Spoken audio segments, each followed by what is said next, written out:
Well, when Paul Ryan first got named as Mitt Romney's running mate, we heard a lot of folks say that that was political malpractice by Mitt Romney. Why would he want to call attention to Ryan's plans for entitlement reform, his plans for Medicare, etc.? Today, a growing number of voices on the right suggesting that, in fact, Democrats stepped on a landmine with that line of attack. Democrats having blasted the GOP plan to reform Medicare in the past few days, and now they are being forced to defend the fact that the president paid for the health care overhaul in part by taking money from Medicare, cuts to Medicare. That's how the president himself put it. Political commentator Charles Krauthammer here on last night's special report. Watch. I think the Democrats are discovering that they stepped on a landmine with Medicare. The Republicans can now argue that Obama is actually taking the money away from your grandma today and for the next decade, whereas the Ryan plan contemplates a change which begins in 10 years, which would exempt anybody who's in the system today, which doesn't reduce the spending in Medicare. Joining me now, Julie Roginski, a Fox News contributor and former political advisor to New Jersey Senator Frank Lautenberg, and Ben Ferguson, who's founder of the Icon Radio Network and host of the Ben Ferguson Show. So Dana Perino was on The Five here on Fox the other night, lamenting that she thought Republicans did not do a good enough job of calling attention to the fact that Obamacare was paid for in part by this $500 billion cut, or depending on the estimate, between 500 and 700 to Medicare. And she thought really more attention should have been called to that. And now she and other Republicans are rejoicing that because the Democrats have gone so hard after the Romney-Ryan ticket on this issue of Medicare, it's opened a window of opportunity. Ben, do you see it that way? Absolutely, because the fear-mongering is not going to be able to be backed up by stats and figures. And Barack Obama, when he passed Obamacare, remember, he said this is fiscally sound. It's not going to cost any extra money. This is going to be balanced. And they did it by taking $500 billion, not $500 million, $500 billion from Medicare, which is taking away from your grandparents. The Ryan plan didn't take any money away. It said those that are 55 and older, you're going to stay the way you are.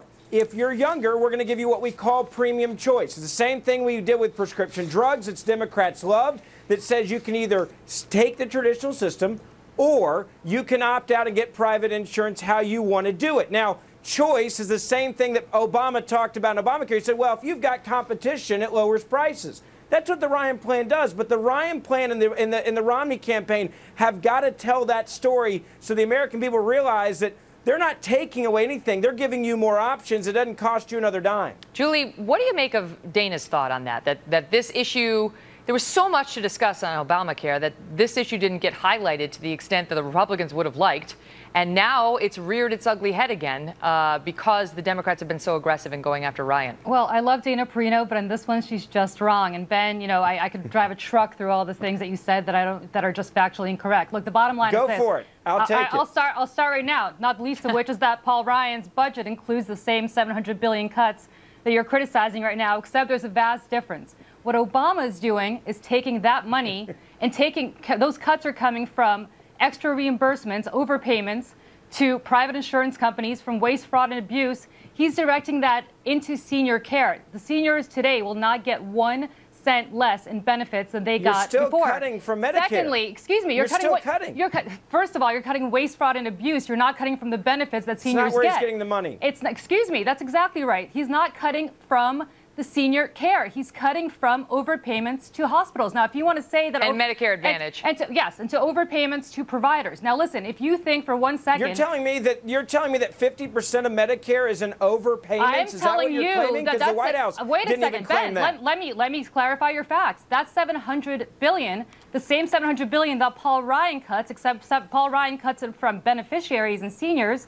Barack Obama cuts from overpayments to places like private insurers. Now, if you think that private insurers need to get paid more than they charge because of the fact that they're getting overpayments and that seniors, as a result, will have 8 years less in Medicare. Here's the thing. That's the part where you're totally wrong. Go ahead, Ben. Hold on. If you're 55 and older, nothing changes under the Ryan plan. Now, I think that I'm smart enough, and I think that you're smart enough to have a choice put before you the same way we did with prescription drugs. It says you can either stay with the traditional model or you can use the money allocated to go get your own insurance, and that is competition. Ron. Why am I not able to have that choice with Barack Obama? I guess he thinks I'm not smart enough to choose between one or the other. I don't know. Go ahead, Julie. Wrong, because what the bottom line is, what you want to do by getting rid of Obamacare, which is exactly what Paul Ryan's been talking about, is essentially extend things like not closing the donut hole, which seniors today are subjected to, which means that seniors have to pay more today for drug prescriptions than they would. So that's Exhibit A as to what Paul Ryan wants to do to seniors today. No. But let's not mix apples and oranges, because this is not confusing enough already, and I don't want to confuse anybody any further. You're arguing that Paul Ryan's plan to reform Medicare affects people under 55, because that's not true. You can make the argument that his plan to repeal Obamacare may affect them, but let's not confuse people. Let me ask his plan for reforming Medicare doesn't affect anybody under what he doesn't over want to, 55. What he's talking about is not reforming Medicare. He's talking about just let's not get involved in the semantics. Let's just clear up the facts on that. I just don't want to confuse people any further. Do you agree that if you're over 55 under Paul Ryan's reform Medicare plan, you're not touched?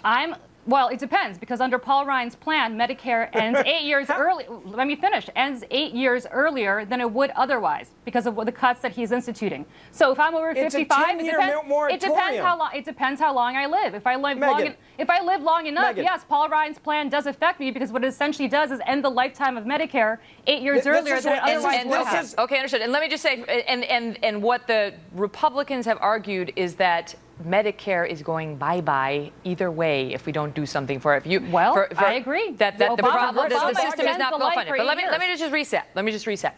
So look at us having this discussion here, right? It's like the Republicans want to hurt the seniors. No, it's the Democrats who already did it. Back and forth, back and forth, back and forth. The average American viewer is not paying that much attention to this, right?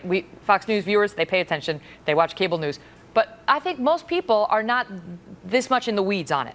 So you tell me, Ben, how does this play on November 6th when the average people who are out there working, living their lives, haven't been this deep in it, go to the polls? Do they think, I'm with Romney or I'm with Obama when it comes to the issue of Medicare? Look, a poll done in Florida said that more people were afraid of Obamacare than they were afraid of Medicare reform. And the Congressional Budget Office has said, and both parties have said, that Medicare is going broke. It's how you fix it. Republicans have said 55 and up, we're not touching you. Under that, we're going to allow you to have a choice, which is competition, and the same amount of money is going to go into Medicare.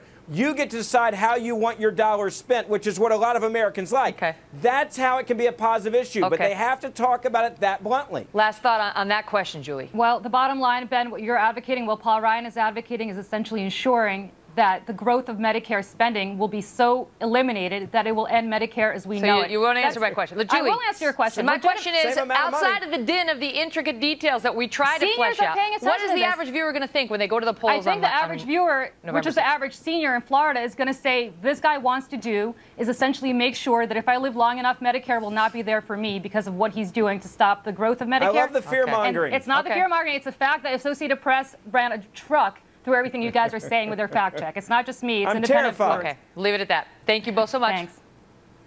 Was that enlightening? Was that helpful?